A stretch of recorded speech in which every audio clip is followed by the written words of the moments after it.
नमस्कार, आप देख रहे हैं SPN9 news.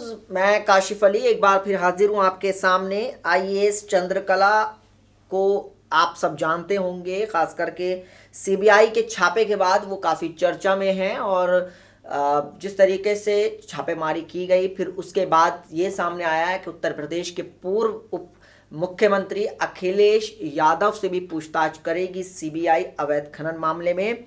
IAS B Chandrakala ने CBI छापों के बीच अपने लिंक्ड इन जो प्रोफाइल है उसमें एक कविता पोस्ट की है और वो शायरी भरे अंदाज में, आजकल ये शायराना अंदाज बी चंद्रकला पे भी छाया हुआ है। और इससे पहले अखिलेश यादव ने भी एक ट्वीट कर शायराना अंदाज में तंज किया था। आजकल लोग शायरी के अंदाज में अपना अपना मुजाहरा कर रहे हैं या अपना अपना विरोध दर्ज करा रहे हैं। अखिलेश यादव का भी हमने आपको बताया था कि कैसे उन्होंने अपने परिवार के साथ एक तस्वीर उनकी ट्वीट हुई थी और शायरी भी उस पर लिखी गई थी, वो भी मैं आपको इसी प्रोग्राम में बता दूंगा।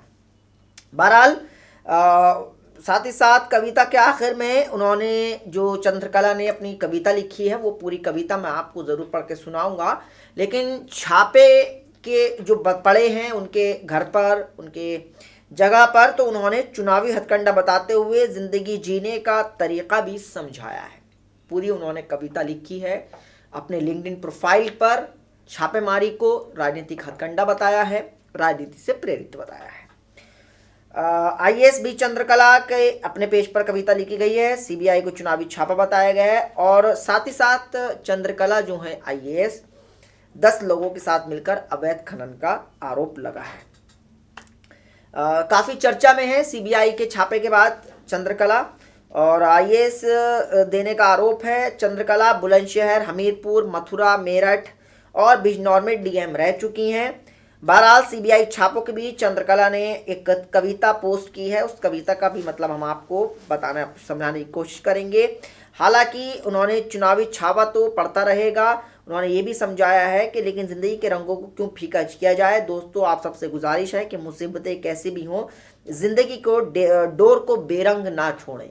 उन्होंने बहुत कुछ समझाने की कोशिश की है अपने इस कविता के ज़रिए। उन्होंने कहा कि छापेमारी तो चलती रहेगी लेकिन ज़िंदगी को जीना नहीं छोड़ना चाहिए, ये बात उन्होंने कही है।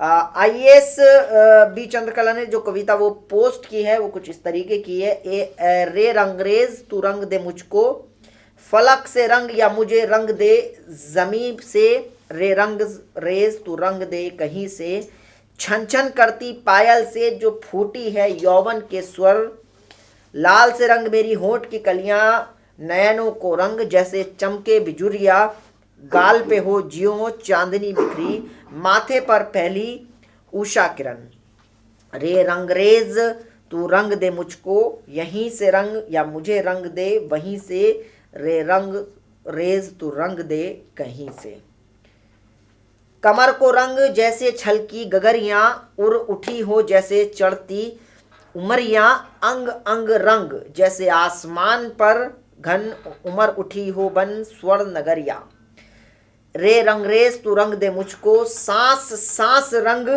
सांस सांस रख तुला बनी हो जियो बांके बिहारियां, रे रंगरेज तू रंग दे मुझको, पग रज जियो गोथुली बिखरी हो, छन छन करती नुपुर बजी हो, फाग के आग से उठती सरगम, जियो मकरंद सी महक उठी हो, रे रंगरेज तू रंग दे मुझको, खुदा सा रंग या मुझे रंग दे हमी से, रे रंग रेज तू रंग दे कहीं से, फलक हो जैसे बावड़ी मीरा, कपोल को झूमे लटका नगीना, तपती जमी सा मन को रंग दे, रोम रोम तेरी चाहूं पीना, रे रंगरेज तू रंग दे मुझको, बरस बरस मैं चाहूं जीना। और साथ ही साथ उन्होंने लिखा बी चंद्रकला IAS, चुनावी छापा तो पड़ता रहेगा लेकिन जीवन के रंग को क्यों फीका किया जाए। दोस्तों, आप सबसे गुजारिश है, मुसीबतें कैसी भी हों, जीवन के डोर को बेरंग ना छोड़ें। ये बात कविता पोस्ट की गई है बी चंद्रकला जो IAS अफसर थी, उनके लिंक्डइन प्रोफाइल पर। थोड़ा सा मैं आपको उनके बैकग्राउंड के बारे में बता देता हूँ। चर्चा बी चंद्रकला तेलंगाना के करीमनगर जिले की रहने वाली हैं। 2008 की यूपी कैडर आईएएस हैं। बुलंदशहर में डीएम रहते चंद्रकला का 2014 में एक वीडियो वायरल हुआ था जिसमें उन्हें सोशल मीडिया की सनसनी बना दिया। उस वीडियो में सड़क की खराब गुणवत्ता पर ठेकेदार और इंजीनियर को सरेआम फटकार लगा रही थी और बार बार कह रही थी कि भ्रष्टाचार के करते शर्म नहीं आती। बी चंद्रकला ने नगरपालिका के विकास कार्यों की जांच के दौरान पाया था कि घटिया सामग्री का इस्तेमाल किया गया। इसके बाद उन्होंने ऐसे तेवर में माथाओं को फटकार लगाई कि उसका वीडियो वायरल हो गया था। लोगों ने डीएम हो तो ऐसा कहकर खूब ये वीडियो शेयर किया था।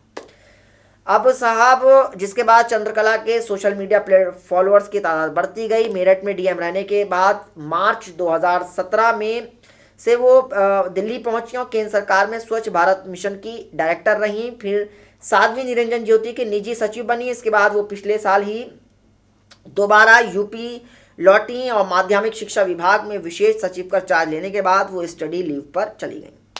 हमीरपुर में डीएम रहते चंद्रकला पर सपा एमएलसी रमेश मिश्रा सहित कुल 10 लोगों के साथ मिलकर अवैध खनन का आरोप है। इलाहाबाद हाईकोर्ट के आदेश पर जांच में जुटी सीबीआई ने 5 जनवरी को उनके अलावा अन्य आरोपियों के ठिकानों पर छापेमारी की। 1 जनवरी 2019 को उनके खिलाफ सीबीआई के डिप्टी एसपी केपी शर्मा ने खनन मामले में केस दर्ज किया। शादी के बाद बनी थी आईएएस।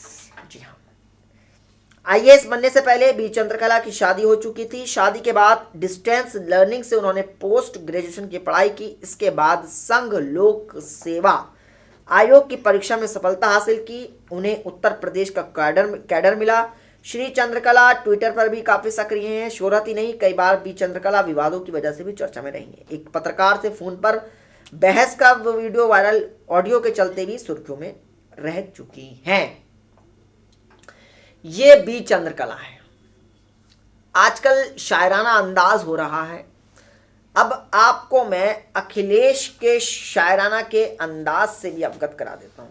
अब ये जो शायराना अंदाज हो रहा है, आखिर इसके पीछे की वजह क्या है, इसके पीछे का क्या है मामला, ये समझने की ज़रूरत है।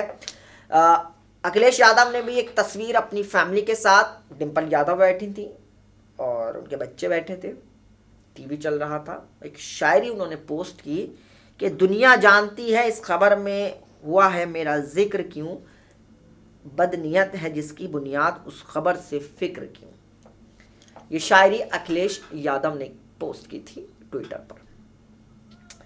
अब सवाल ये उठ रहा है कि आखिर ये शायरी क्यों की जा रही है। आखिर ये अवैध खनन मामले पर हालांकि अखिलेश यादव ने आकर प्रेस वार्ता की, लोगों को बताया कि वो सामना करेंगे और डरेंगे नहीं। बी चंद्रकला भी शायरी के अंदाज में लोगों को जिंदगी का सबक सिखा रही हैं, जीने का सबक सिखा रही हैं। कैसे आप रह सकते हैं, कैसे चल सकते हैं, कैसे जिंदगी को गुजार सकते हैं, वो बता रहे हैं। लोकसभा का चुनाव नजदीक है। आरोप लग रहे हैं कि चुनाव के चलते ये राजनीतिक हथकंडा भी हो सकता है। आरोप ये भी लग रहे हैं कि बीजेपी मायावती और अखिलेश के गठबंधन से डर गई है। आरोप बहुत सारे लग रहे हैं। आरोप चंद्रकला पर भी लगे हैं। आरोप लग रहे हैं अखिलेश यादव पर भी कि उन्होंने एक ही दिन में करीब 13 से ज़्यादा अवैध पट्टों को मंजूरी दी।